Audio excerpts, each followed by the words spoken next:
দিয়া হৈছিলে আপোনাৰ 24/4/2023 তাত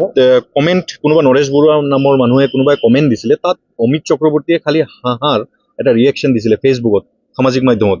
আৰু তাকে লৈ পেলাই তেওঁ FIR ৰুজু কৰে আৰু সেই কেছৰ আজি আমি বেল ফাইল কৰিছোঁ যেহেতু কোকৰাঝাৰ পুলিচে তেওঁক বিচাৰি আছিলে অমিত চক্ৰৱৰ্তীক আজি 2 বছৰ পিছত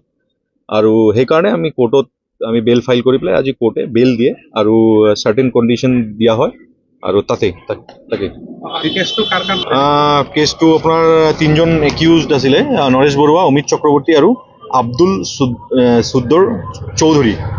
3জনৰ নামত আছিলে তাৰে আজি অমিত চক্ৰৱৰ্তীৰ নামত ফেচবুক কমেণ্টছৰ ওপৰত হয় ফেচবুক কমেণ্ট কোনোবাই বেলেগে দিছিলে ফেচবুক কমেণ্ট মোৰ যোনজন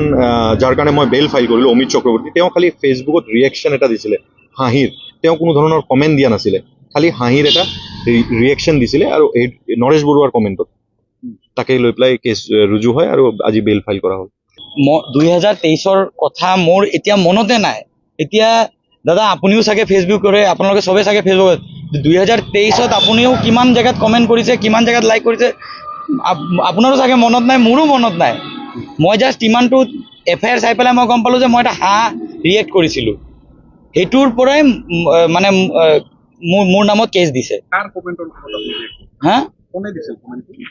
মানে মোৰ অধিবক্তাই কোৱা মতে মিষ্টাৰ নৰেশ বৰুৱাৰ নাম মানে মানুহ এজনৰ কমেণ্টত বোলে মই হাঁহা ৰিয়েক্ট কৰিছোঁ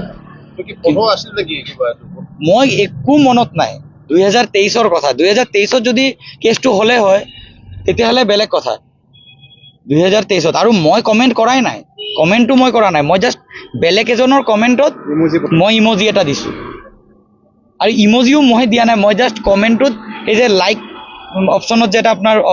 আজিকালি যে ওলাই যে হাঁহা ৰিয়েক্ট সেইটোৱে কৰিছোঁ